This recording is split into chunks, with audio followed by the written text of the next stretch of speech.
Hey guys, I'm Zanny and today I'll be giving you a first look at the major features implemented alongside the console release patch for Dauntless.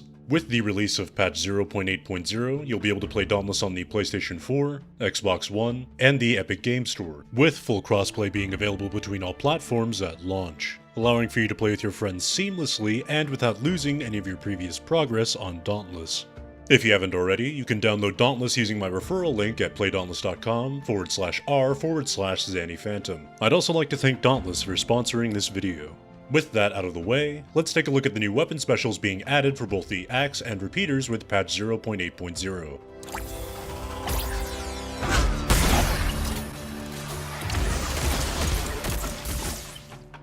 Grim Onslaught is the alternate special you can acquire for the axe upon reaching Axe Mastery level 8. Instead of a boomerang-esque throw, you'll instead hurl your axe with incredible force, dealing massive health and stagger damage while gaining resolve during the wind-up animation. Instead of immediately returning to your hand, your axe will instead land near its initial point of impact, where it can then be picked up. Because of this, reckless use of the special will more than likely result in you having to travel a considerable distance to retrieve your thrown axe. So use this particular special when you have a clear opening to land a guaranteed hit.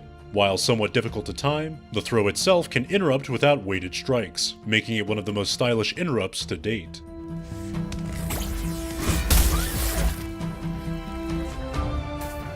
Joining Grim Onslaught, the full-bore chamber is an additional repeater chamber that can be unlocked upon reaching Repeater Mastery level 8. Full-bore chamber fires a piercing shot that deals damage as it travels through behemoths, making it very useful on behemoths with longer bodies.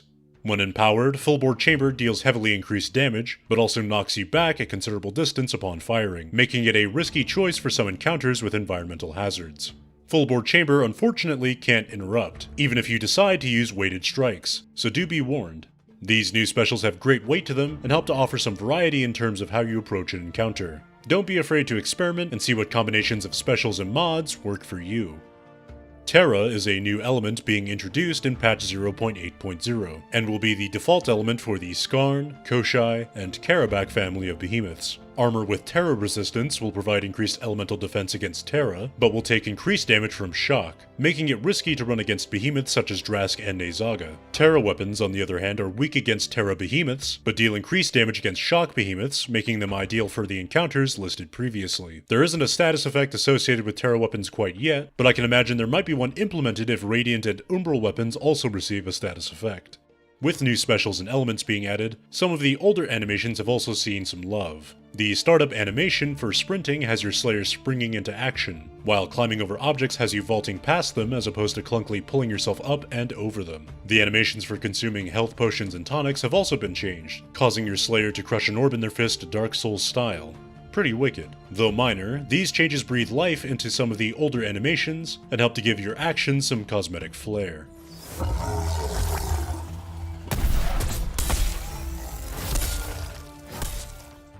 With the advent of console release, dies have seen considerable reworks in a number of ways. Instead of massive, cumbersome bundles, dies are being separated into sets of 3. The goal is to have each trio speak to a theme, with the colors within that trio working well together, as opposed to giving you an unfocused palette like before. Some of the older dies, such as Blood Moon, White, and Black, have been retired and will no longer be obtainable at the current moment. If you had any of these dies listed on the die rework page at playdauntless.com, you'll be able to keep them and they'll be listed under a special category in your list of hues. Heroic and Heroic Plus encounters will now have a chance to reward dies, and 2 new dies are making their debut in this fashion in the form of Sub-Zero and Sovereign. In a later patch, Slayers will also be able to enjoy the benefits of a 3rd die region, making previously uncolorable regions on your gear colorable. This is honestly some pretty big news, as a large majority of the available armor pieces have large, uncolorable sections that stick out like a sore thumb, and being able to re-dye those parts of your gear means fashion is going to hit an all-time high. This isn't the only cosmetic-related feature to come with the console release, however, as patch 0.8.0 will also introduce Hunt Pass Season 5, Hidden Blades.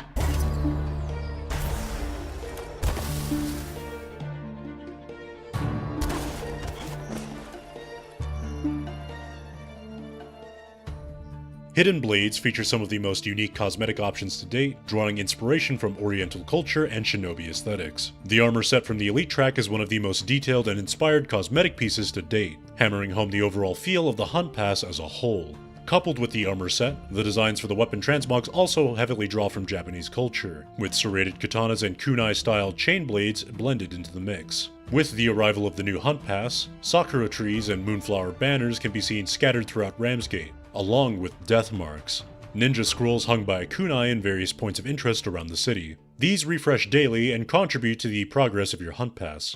If you're feeling particularly grind-happy, you can also slay and break Behemoth parts for a chance to acquire Heartseekers, drops that also progress your Hunt Pass based on the threat level of the hunt they were gathered from. I would highly recommend bringing a friend along for the ride, or even a guildmate to keep you company and, more importantly, watch your back.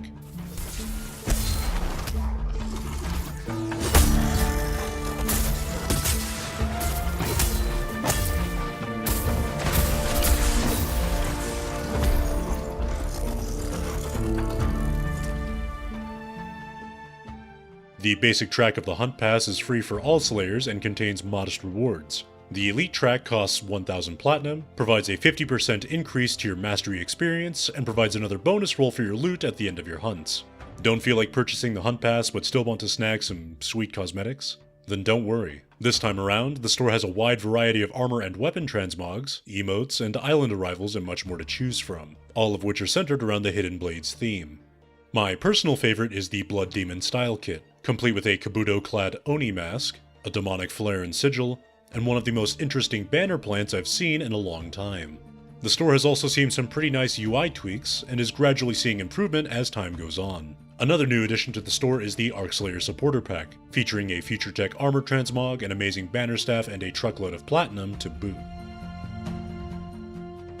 The character customization interface has also seen a dramatic overhaul, replacing the Ancestry system with face presets while adding new sliders to tinker with each customization category. This helps streamline the process of creating the character you want to make, and the system itself is seeing constant improvement and expansion as to what you can customize. For those of you who've seen my content in the past, you already know that I max out the chin slider on pretty much everything, primarily because the idea of my character having a shovel for a jaw is pretty entertaining, and partially because I'm a maniac. The improvements to the sliders can also allow for you to make whatever beauty or cosmic horror you desire, and that's something I can get behind for sure. To recap, patch 0.8.0 marks the console release for Dauntless, introduces an insane new Hunt Pass, debuts the Axe and Repeater specials, reworks how dies are acquired and sold, introduces a new element to the mix, and much more. While I might have covered the major changes coming with the console release patch, there's much more to see and to learn about patch 0.8.0 at playdauntless.com. And if you still haven't already, you can download Dauntless using my referral link at playdauntless.com/r/ZannyPhantom. Before we wrap up, I wanted to go over one new feature that is pretty important to me and some of the other content creators for Dauntless. With Dauntless having moved over to the Epic Games Store, you can use my Support a Creator code to help support both myself and my content creation as a whole. All you have to do is go into the in-game store, click on the Support a Creator button on the bottom right, type in creator code ZannyPhantom, and bam, you're done. Purchases made within those 14 days help me out quite a bit, as I work hard to provide quality content for my friends to enjoy. Making videos is something I enjoy doing, and seeing the time I invest into creating content being rewarded is an unreal experience. And it keeps me motivated to create the quality content that I'm known for. Keep in mind that this is entirely optional, but it does help me out. More than you might think. Otherwise, that's gonna be it.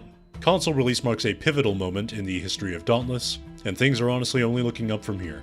I'm proud to be a partner and to have the opportunity to grow alongside the game. If you enjoyed the video or my content as a whole, feel free to like and subscribe for more of my videos, and follow me on Twitter to keep up to date with my shenanigans. To personally celebrate console release, I'll be giving away 3 of my partner flares each day until the 28th, as well as giving away an additional 5 for every 1,000 views this video gets. So, what are you waiting for? Share this video with your friends and maybe even introduce them to the world of Dauntless. It was how I got into playing the game, and I honestly haven't looked back ever since. The strong community, dedicated content creators, and the gameplay itself has had me hooked since day one. And hopefully it'll hook you too. It's a wonderful game and I'm excited to see it grow. And I'm glad you'll get to see it grow too. Maybe it might even inspire you to make videos of your own.